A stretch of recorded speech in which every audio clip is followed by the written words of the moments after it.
Hello reception, I hope you're all doing well at home and having fun with all of the learning that you've been doing at home. Today we're going to read the story of the ugly duckling.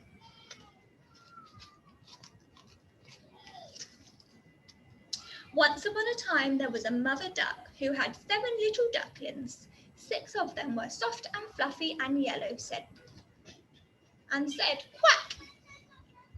The 7th duckling was quite different.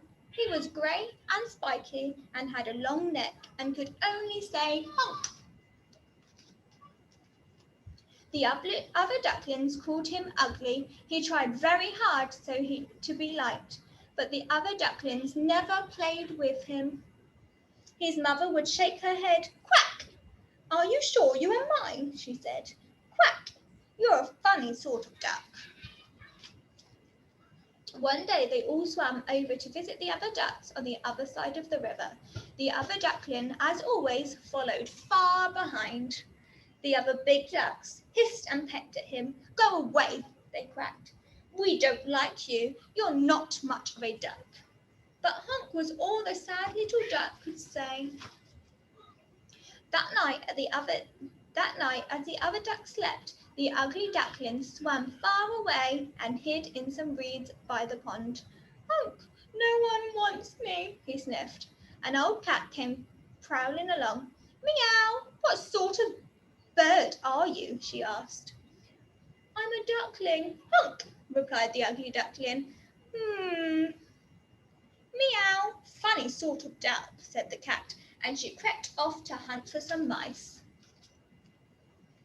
The weather grew colder, but the ugly duckling stayed all alone by the little pond. Can you see him? He's all by himself. How do you think that makes him feel? I think so too. I think he feels very, very sad that he's all by himself and that he's got nobody to play with. One bright day, he saw some beautiful white birds with long necks flying high overhead. Honk, he called out to them. Where are you going? Far away south where it's warm, they called back. Come fly with us.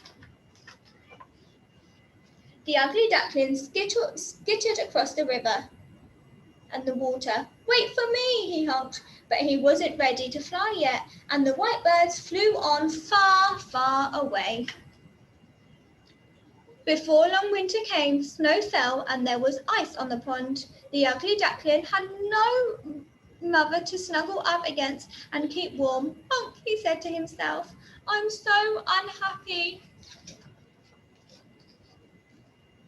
Then one bright morning he woke up to find the snow and the ice had melted and all of the world was green again. Feeling strong, he tried his wings. They had grown through the winter and he soared up easily from the pond into the clear blue sky. Honk, he cried in excitement. Honk, honk. He flew on over the land, following the shape of the big river in the spring sunshine. Soon the days grew longer and warmer, for summer had come. One day he saw the beautiful white birds again. The ugly duckling flew down and landed near them on the shimmering water. Honk, said the beautiful birds. Hello, come and swim with us here. There's plenty here to eat. And they plunged their long necks into the water. Honk, who, me? Said the ugly duckling. Swim with you? But I'm just an ugly duckling. No one wants me.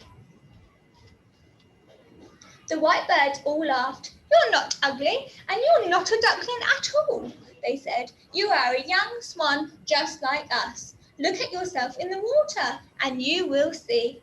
The ugly duckling looked down into the water and saw his own reflection. Can you see? A reflection is where you can see yourself. So if you are outside and you see your shadow, that is your own reflection.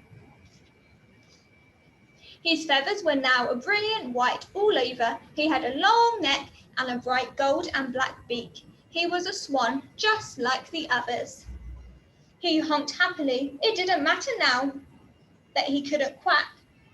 The swans gathered around him. Welcome, they said. So the once ugly duckling, who had grown into a beautiful swan, flew away with the other swans over the blue water and lived happily ever after. Honk, honk. So that is the end of our story of the ugly duckling. So can you have a think at home about the story? What had happened? How do you think little duckling has felt when nobody else was playing with him near the water? And how did he feel in the end after the winter? How did you feel in this? How do you think he felt in the summer when all of the other swans had wanted for him to play with them?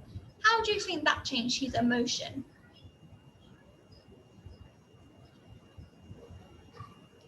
And also, what was your favourite part of the story? I hope you liked it. Bye bye for now.